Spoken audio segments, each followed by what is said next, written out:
Oh, here comes the most romantic couple of this world.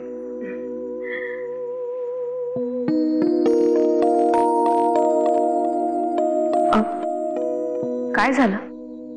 काही नाही, रमावतीतच होती ती. हो, ते कळलंच मला. आता तुम्ही घेऊन आलाय म्हटल्यावर ती रमावतीतच असणार. मी उगाच संशय घेतला तिच्यावर. मी तुम्हाला म्हटलं होतं ना, मनात संशय आल्या आल्या लगेच खात्री करून घ्यायची. पण मला अपराधी वाटतंय ना. बहुधा तिला हे कळलं असावं मी तिथे का गेलो ते, म्हणूनच न बोलता निघून गेली. चालायचंच हो, प्रत्येक पुरुषाचा मूळ स्वभाव असतो हा. पण तो निनावी फोन कुणी केला होता? राजकारणातलं एक मोठं नाव आहे माझं. अनेक शत्रू आहेत, घराबाहेरही घरातही. आमचे साहेब तडजोडीच्या राजकारणासाठी तयार झालेत. आमदार पाथरकरांना म्हणावं, त्यांच्या ज्या काही मागण्या असतील त्या त्यांनी मांडावे. त्यांचं संख्याबळ पाहूनच मग ठरवूया त्यांच्या मागण्यांना किती महत्व द्यायचं ते. त्यांना फक्त सांगा साहेब बोलणी करायला तयार झालेत म्हणून. जानकी माझ्याशी काहीच न बोलता मुंबईला निघून गेली, पण मी तिला असं सोडणार नाही. घडलेल्या गोष्टीचा जाब तिला द्यावाच लागल. काय करायचं ठरवलंयस तू? मी उद्याच्या उद्या मुंबईला जाणार. तिनं नीट उत्तर दिलं तर ठीक आहे, मी तर सरळ सरळ नरसीरावांच्या समोर उभं करणार आणि खरं खोटं करून घेणार. अरे उगाच डोकं फिरल्यागत बोलू नकस.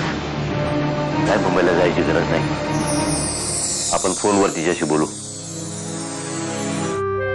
मामा, खरं तर अमृताला टेन्शन आलंय की तिच्या बाबांनी जी तुझ्यावर मानहानीची केस केली आहे त्याच्यामुळे तू तिच्याशी कशी वागशील.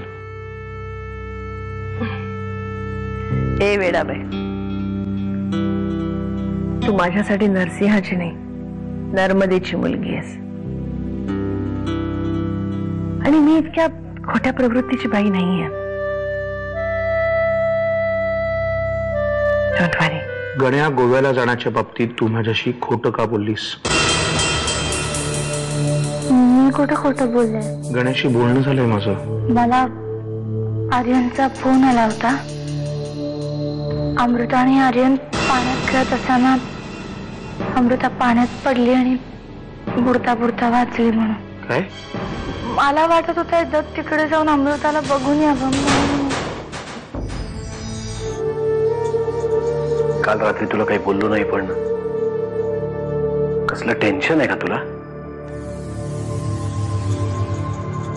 अहो, आपली अमृता आहे ना ती. मी तुझ्या टेन्शन बद्दल विचारलं जानकी. कुठला तरी फालतू विषय काढून मला टेन्शन द्यायला नाही सांगितलं. मग मला काहीच बोलायचं नाहीये.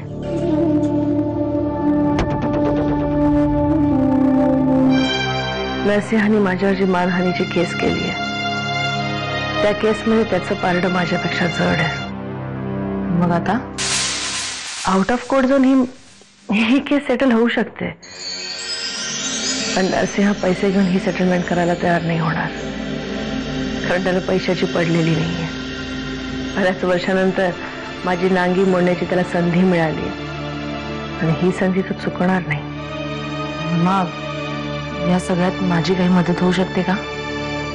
तुझी नाही, पण जानकीची मदत होऊ शकते. म्हणजे तू जर का जानकीशी बोललीस आणि तिने जर का मध्यस्थी केली तर नरसिंहाचं मन वळू शकेल ते. ठीक आहे, मी बोलते जानकीशी. आर्यन, मला तुला भेटायचं आहे. मलाही तुला भेटावं असं वाटतंय, आणि तुला भेटण्यासाठी दिवसातली कुठलीही वेळ, कुठलाही प्रहर मला वरच्या नाही. नक्की येशील ना? नक्की जानू. नेहमीच्या ठिकाणी 4 वाजता.